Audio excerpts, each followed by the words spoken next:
Good morning.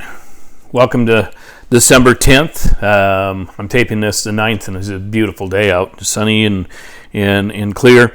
But today we're going to be starting in Hosea 1 through 4, and then the book of Revelation 1. In Hosea, what jumped out at me, and I want you to read the whole thing. Again, I only take about 5-6 minutes here, just giving you my thoughts. But Hosea is just packed full of stuff as far as Israel being an adulteress, and it flows. It flows into Hosea's personal life with his wife Gomer and how she's acting, but it's the same as how God's looking at Israel. But the main thing that jumped out at me is in chapter 2, and it says where it talks about how God is going to draw Israel back, and he says, I will hedge up your way with thorns, and wall her in, so that she cannot find her path. She will chase her lovers, but not overtake them. Yes, she will seek them, but not find them. Then she will say, I will go and return to my first husband, for then it was better for me than now. For she did not know that I gave her grain, new wine, and oil, and multiplied her silver and gold, which they prepared for Baal. And the key things here that I see was, I will hedge up your way with thorns. To bring Israel back to repentance, God promised to set a hedge of thorns on the sides of the path, so that it would hurt whenever Israel went off the correct path, and so the wrong path would be hard to find. And when God hedges our way with thorns, we usually don't like it either. We sometimes think God is against us when thorns hurt and we can't find the wrong path. But it's really one that is probably one of the sweetest expressions of God's love, to hedge our way with thorns and to wall us in. It's ways He's protecting us. When we start veering off the wrong path, it hurts sometimes. I mean, when we're making bad decisions and we're doing things the wrong way, those hurt. That's like the thorns that he's talking about, and he's trying to draw us back to him. So some really good stuff in Hosea. So take time, please, and read through this and let me know what you're getting out of it. But I want us to really think about the book of Revelation this morning, too, because this is end time stuff. This is John, and he's writing this. He has a revelation, sitting in a cave by himself, isolated, and now we have to remember. A lot of people call this the book of Revelations.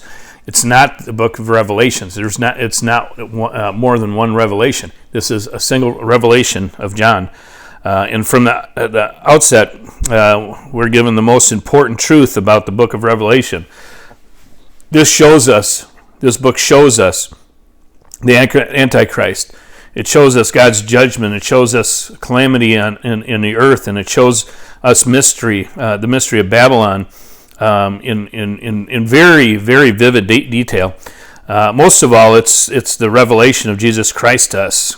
And if we catch everything else but miss Jesus in this book, we miss the book of Revelation. So, again, there's a lot of different details. There's a lot of different things in this book. So I encourage you to, again, Google symbolization of the book of Revelation. It's going to help you walk through that and describe the lampstands and all the aspects of what he's talking about.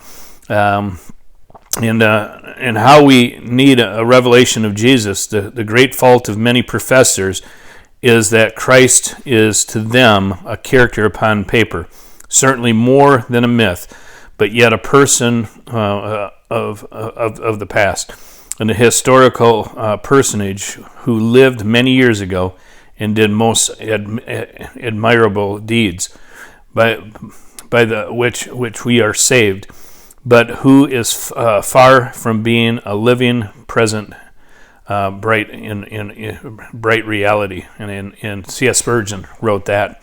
And this also shows us God gave him the show of servants. This is an important reason why God gave the revelation of Jesus Christ. He gave it to show his servants, us, and God gave the revelation that it might be shown and not hidden.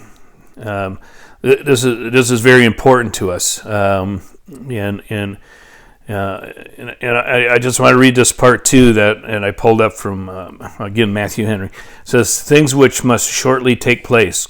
This describes when the events of this book will take place. They will happen shortly, and they must happen shortly. This means that the book of Revelation is a book of predictive prophecy. It speaks of things that will happen in the future, at least future from the time of its writing. Not all prophecy is predictive, but this prophetic book clearly is predictive.